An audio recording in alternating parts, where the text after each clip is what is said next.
Don't be afraid. Lock the doors. Turn out the lights. And climb into bed. It's time for Hillbilly Dead Time Stories.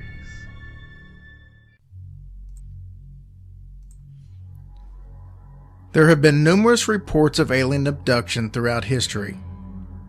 The first case on record was reported in Brazil by Antonio Villas Boas in 1957. The most famous of which, though, is the Barney and Betty Hill abduction in September of 1961. This was the first documented case of possible alien abduction in the United States. The encounter was later turned into a book, The Interrupted Journey, and later a movie called The UFO Incident. Travis Walton's abduction in November of 1975 may be the second most famous. His story was also depicted into a book, The Walton Experience, and then in the 1993 movie Fire in the Sky. There's another well-known case that happened in Pascagoula, Mississippi in October of 1973 that you may not have heard about until today.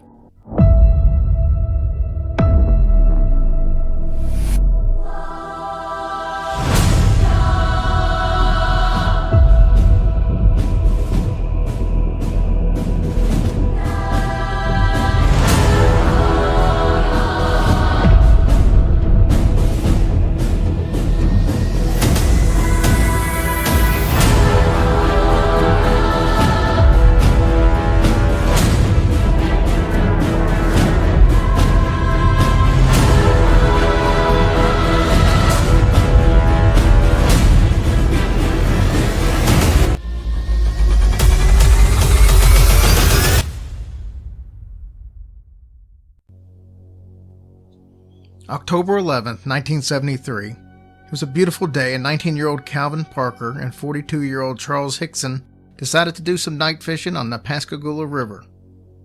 They were fishing off of the West Pier when both men heard a piercing sound.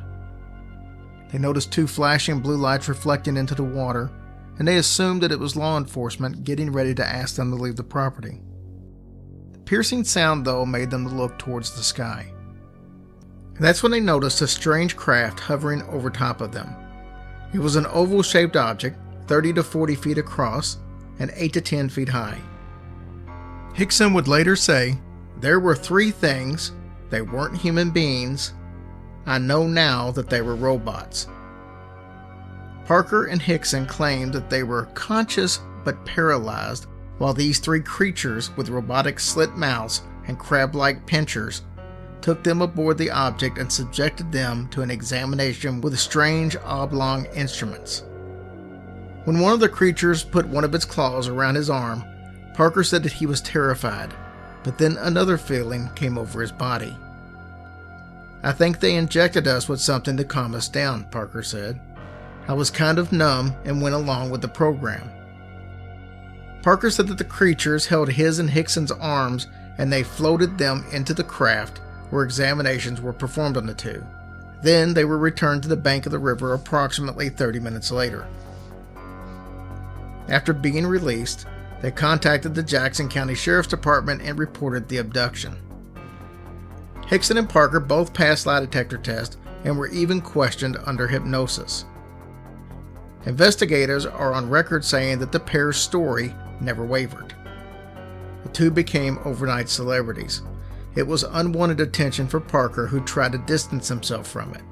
However, events in Parker's life led him to feel that he needed to tell his story, and he published a book in 2018 detailing his experience.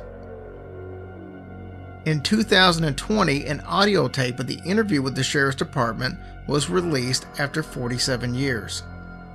What is important about this tape is that a large part of it was being recorded without Hickson and Parker knowing it. Once the interview was over, Sheriff Diamond and Sheriff Ryder left the room, but they left a hidden recorder running. Sheriff Ryder initially said that he felt that the men were just seeking attention, but he changed his mind after hearing the whole recording. Ryder said that the two men were genuinely scared. The two talked about fear, sleeplessness, and needing to see a doctor, among other things. At times, it was almost like they were talking to themselves. Ryder went on to say, I put them in a room with a voice-activated recorder, and that convinced me. When that boy was talking about them coming back to get us, you had a 19-year-old that had never seen anything. He was genuinely scared. He was telling Charlie, don't talk to the deputies, they'll come back and get us. They didn't make this up, I can guarantee that. Parker, at one point of the audio tape, is recorded saying, I just want to cry right now. What's so damn bad about it is that nobody is going to believe us. Hickson died in 2011 at the age of 80 years old. He missed seeing the historical marker placed at Lighthouse Park to commemorate his and Parker's story.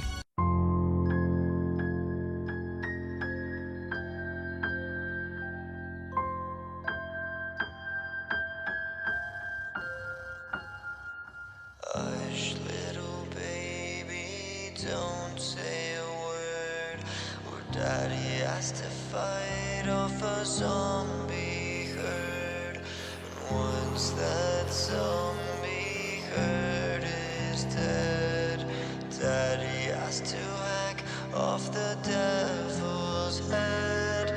And if that devil's head gets hacked, Daddy has to hunt down a werewolf pack. And when that werewolf pack goes down, Daddy has to slaughter an evil clown.